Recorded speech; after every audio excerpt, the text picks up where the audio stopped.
If you are looking for such a fun, raunchy comedy this summer, it is called Never Change from Marty Schousboe, John Reynolds. John, how did you come up with the concept for this movie? I mean, I know you two collaborated, but this movie is so funny.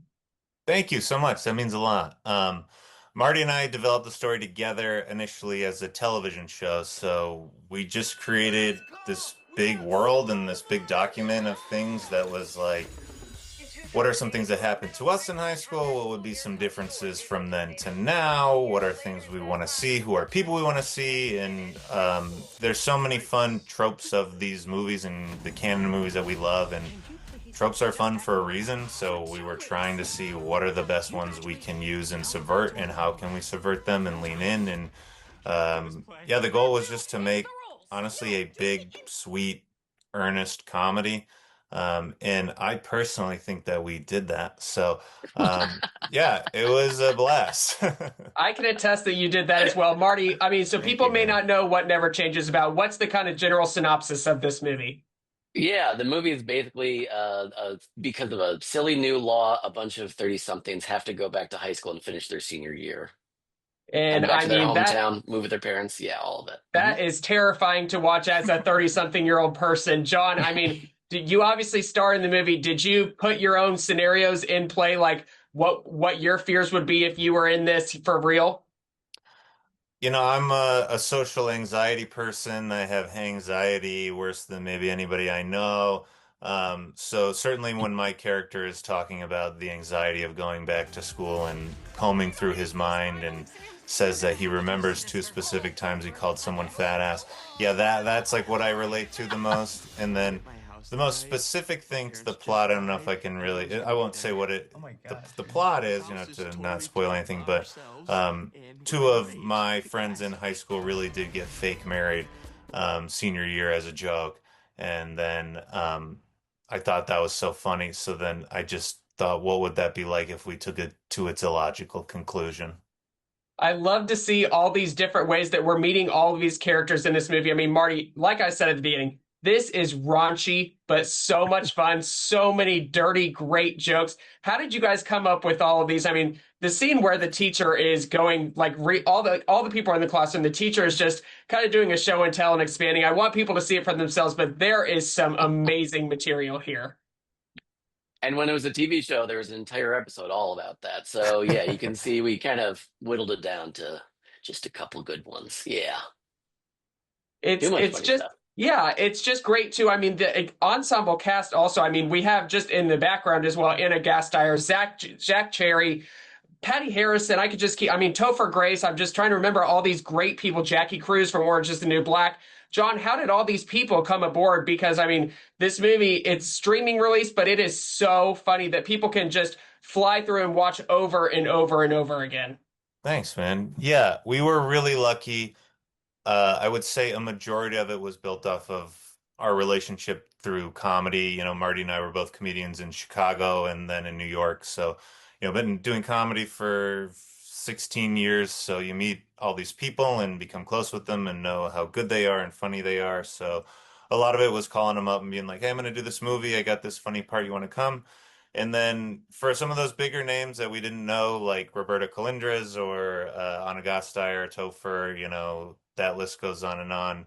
Um, I think they just really understood the script and liked the tone. And I think the fact that we had all these really great comedians who knew each other, it seemed like an inviting world for them. So they did us a huge favor and they really came to play and they were incredible. And everybody brought so much and understood the tone in a way that was shocking to be real, like we really could just watch their performance and love it and didn't have to do anything else. And even people like Rudy Pankow, this is like his first comedy and he was incredible and he was so Yeah. funny and his energy, he's like such a sweet guy. So to get him to do these, there was some stuff with him that was cut that's some of the funniest stuff in the movie, but it just wasn't fitting and he was incredible. So yeah, we were just really lucky. And It, yeah. the cast works so well together. Marty, as the director, what were kind of your favorite scenes? What were some of your favorite moments directing? Obviously, John is starring in this as well while you guys are kind of writing the script and doing that all together behind the scenes. What about directing? What were your favorite moments to kind of do this movie for? I mean, like probably the moment that was like the funniest that I died the hardest, and it seemed like everybody else was when we were shooting the dodgeball scene, which seemed so base, but really it just was unbelievably hysterical, and John was participating in it, and I mean, yeah, that was the most fun we were having. Everybody on set was dying from that. I think What? that scene in particular also encapsulates a lot about the movie and the humor, where it's like, this is an overtly on the surface silly stupid joke, but we know that and we're giving it to you as a reward and to ourselves as a reward, where it's like, we're gonna finally let loose and we're gonna do the dumbest thing here and we're all in good hands, so let's just surrender to it, and then we're gonna do it for a long time. So yeah, the raw footage of that is probably the funniest. I was telling my wife, and she doesn't like when I say this, but I said it was the happiest I've ever been in my life. Hey, I mean, you got to take what you got to take. I mean, John, like you said at the beginning, I mean, this place, there's so many tropes to this where you kind of pay homage to some movies of the past TV shows. Pin 15 is one of my favorite TV shows. I think that show is so funny. But Yeah. they're playing 12-year-olds, they're playing 11-year-olds, they're adult women, but they're playing that. But here, what I love about this concept is you guys kind of reverse it on its head, and these people are having to go back to school as their adult selves. How did you guys come up with that, knowing like, hey, we want to put these people back in school rather than a time warp or some kind of sci-fi, just straight comedy?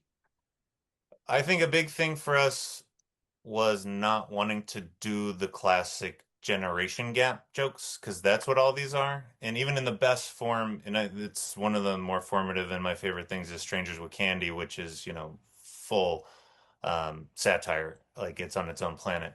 But, Never Been Kissed, 21 Jump Street, Back to School, Old School to a certain degree, it's like always that, oh, school has changed, it's different.